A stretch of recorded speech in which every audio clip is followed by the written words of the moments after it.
સમાચારોની શરૂઆત કરીએ ભાવનગરથી તો ભાવનગરમાં સતત 2 દિવસથી આકાશી આફત જોવા મળી।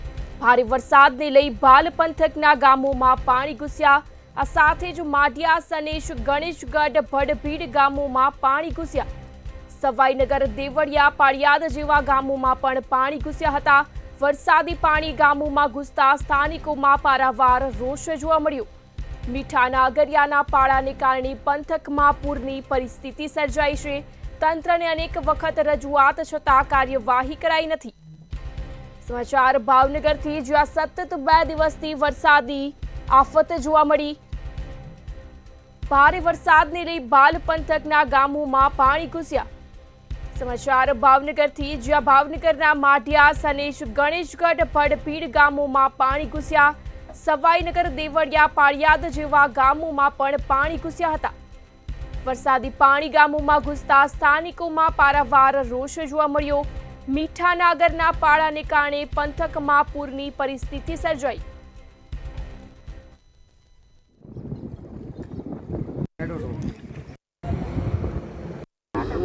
ભાવનગર જિલ્લામાં મેઘ તાંડવ બાદ જલ પ્રલય છે તે વિસ્તારો છે। ખાસ કરી વાત કરીએ તો જે ભાવનગર જિલ્લાનો ભાલ પંથક છે ત્યાં આગળ વર્ષોથી જે પાણી ભરાવાની સમસ્યા છે તે વધતી રહી છે।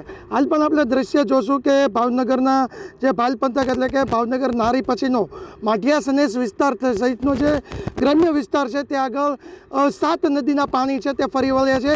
ખાસ કરીને પાણી છે તેમને આગળ જે જવા માટેનું વહેણ છે તે બંધ થઈ જવાનું સ્થાનિક લોકો જણાવી રહ્યા છે, જેને કારણે જે આ વિસ્તાર છે તે આગળ ખેતીવાડીથી લઈને પશુપાલકોને ભારે મુશ્કેલી પડે છે। આપણી સાથે સ્થાનિક જે છે આગેવાનો તે જોડાઈ છે। પહેલાં આપનું નામ? વાલાભાઈ। શું કહેશો, આ જે પાણી ભરાણા છે, કેટલી નદીઓ અહીંથી પસાર થઈ છે અને પાણી ભરવાનું કારણ શું? 8 થી 9 નદીનું પાણી આ ભાટામાં આવે છે, ખાડી પડે છે। 2 સાઈડ ખાડી અગર પાળા બાંધી લીધા, દરિયામાં પાણી જતું નથી, એના હિસાબે પાણી વપરાય છે અને પાછલા ગામમાં બધા હેરાન થશે, માલધારી હેરાન થશે। તો સરકાર આનો રસ્તો કેમ મૂક્યો નથી? કેટલા સમય ત્યાં સમસ્યા? આ લગભગ 5-10 વર્ષ છે।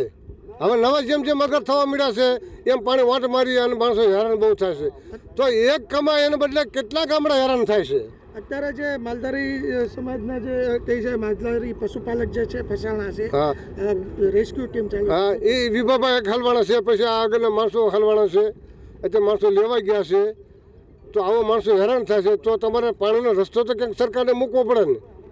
આ ખાડી 2 પડખે બાંધી છે, તારાપુર રોડથી માંડી લાકડિયા પર 2 પડખે આગળ ખાડી બાંધી દીધેલી છે, તો પાણી જાય ક્યાં? રજૂઆત કેટલી વખત કરવામાં આવી? રજૂઆત તો ઘણા વખત કરી છે, પણ કોઈ કાંઈ સાંભળે જ નથી। સરકાર અગરવાલ પ્રભાવિત થાય છે, પશુપાલકો કેટલા છે? ઘણા લગભગ 400-500 ઘર છે અમારા કુંભરવાડામાં ત્યાં। હજી ચોક્કસ જે રીતના સ્થાનિક જણાવ્યું, 400 થી 500 પશુપાલકના મકાનો છે, અન્ય પણ ગામડા છે, માઢિયા, સનેશ સહિતના જે ગ્રામ્ય વિસ્તાર છે ત્યાં આગળ આજે 7 નદીનું પાણી છે તે ફરી વળ્યું છે। હાલ તો પાણીનું સ્તર છે ધીમે ધીમે ઊંચું થઈ રહ્યું છે। જોકે તંત્ર દ્વારા પણ તાત્કાલિક રાહતની કામગીરી પણ હાથ ધરવામાં આવી છે। જે 30 લોકો ફસાયેલા છે તેમની પણ રેસ્ક્યુ કરવા માટેની કામગીરી હાથ ધરવામાં આવી છે। પરંતુ જે રીતના સ્થાનિક લોકો કહી રહ્યા છે કે મીઠાના આગરવાળા જે પાળા બાંધી દે છે તેને લઈને આ તારાજી સર્જાઈ છે।